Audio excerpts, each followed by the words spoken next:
से प्रतिष्ठा निजे तिले न बढ़ाई करुथिब आउ केते ता बढ़ाई।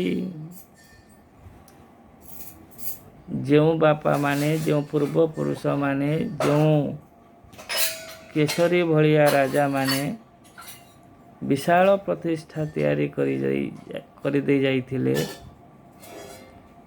ସେହି ପ୍ରତିଷ୍ଠାକୁ ଆଉ ଟିକିଏ ମାତ୍ର ତମେ ବଢ଼େଇ ପାରୁନା। ସେହି ପିତୃ ଅର୍ଜିତ ସମ୍ପତ୍ତିକୁ ବିକି ଭାଙ୍ଗି ତମେ କେତେ ଦିନ ଖାଇବ ଆଉ କେତେ ତମେ ତାର ଅଧିକାରୀ ହେଇ ନିଜର ବଡ଼ିମା ପ୍ରକାଶ କରିବ। ନିଜର ଦକ୍ଷତା ନାହିଁ, ନିଜର ପ୍ରଭୁପଣିଆ ନାହିଁ, ନିଜର ବୀରତ୍ୱ ମଧ୍ୟ ନାହିଁ। ଅତୀତ ରାଜାଙ୍କ ଭଳି ଅଖଣ୍ଡ ସାମ୍ରାଜ୍ୟ ପ୍ରତିଷ୍ଠା କରିବା, ବିଶାଳ ସାମ୍ରାଜ୍ୟ ପ୍ରତିଷ୍ଠା କରିବା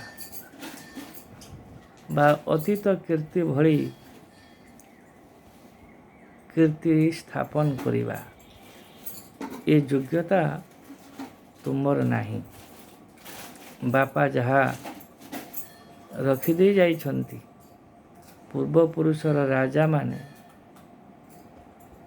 ପୂର୍ବପୁରୁଷର ନରପତିମାନେ ଯାହା ରଖିଦେଇ ଯାଇଛନ୍ତି, ତାକୁ ହିଁ କେବଳ ଆଧାର କରି ତମେ ଆଉ କେତେ କାଳ ନିଜର ବଡ଼ିମା ପ୍ରକାଶ କରିବ।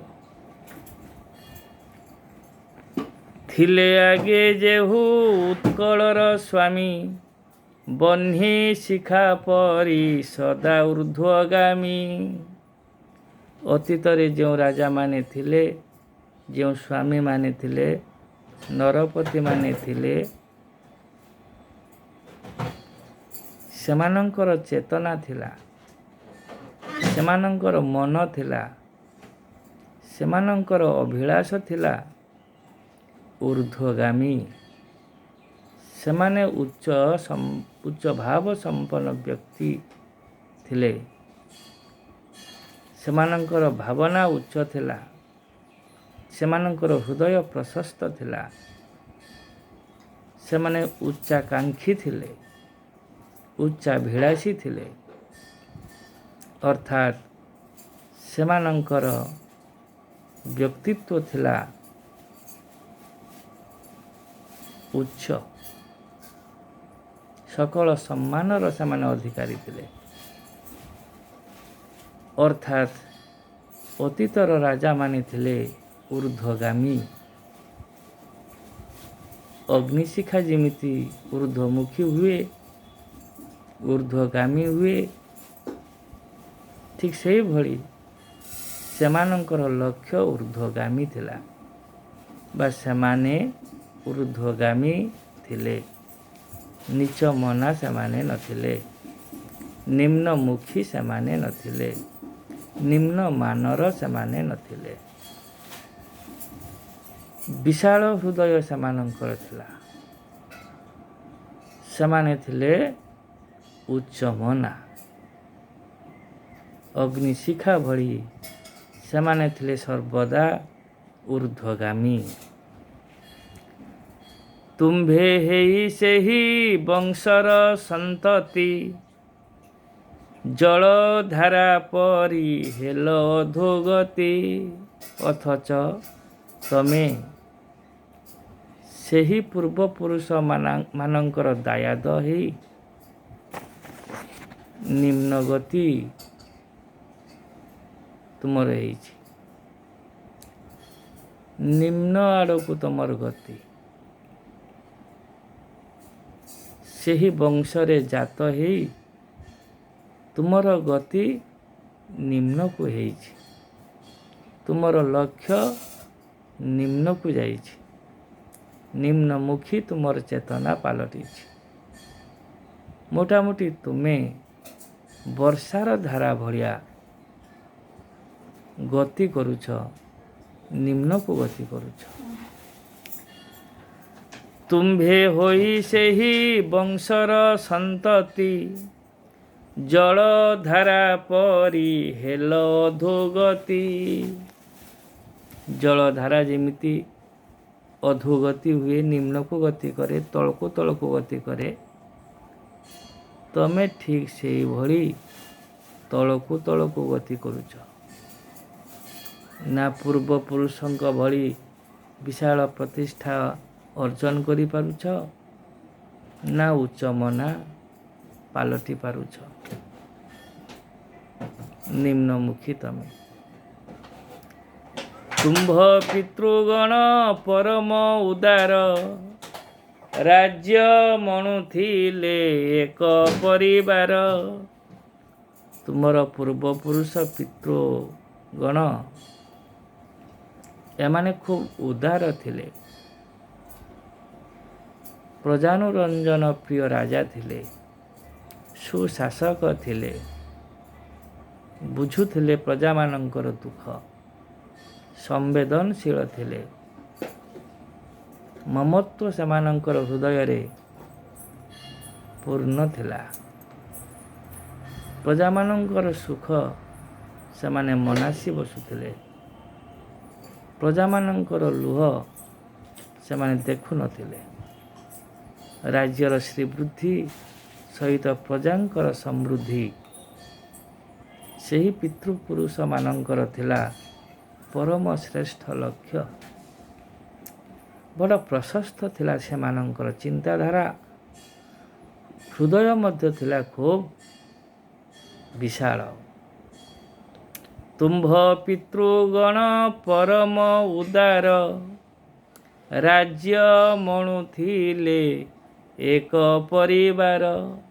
ରାଜ୍ୟକୁ ନିଜର ଗୋଟିଏ ପରିବାର ହିସାବରେ ସ୍ୱୀକାର କରୁଥିଲେ, ଗଣନା କରୁଥିଲେ, ମନେ କରୁଥିଲେ। ଅତୀତର ରାଜାମାନେ ନିଜ ରାଜ୍ୟକୁ ନିଜର ପରିବାର ହିସାବରେ ଭାବି ନେଉଥିଲେ। ଚିନ୍ତା କରୁଥିଲେ ସେମାନେ ଯେ ତାଙ୍କ ରାଜ୍ୟ ହିଁ ହେଉଛି ତାଙ୍କର ପରିବାର, ଅର୍ଥାତ୍ ନିଜର ପରିବାର ହିସାବରେ ରାଜ୍ୟକୁ ଅତୀତର ରାଜାମାନେ ବିଚାର କରୁଥିଲେ।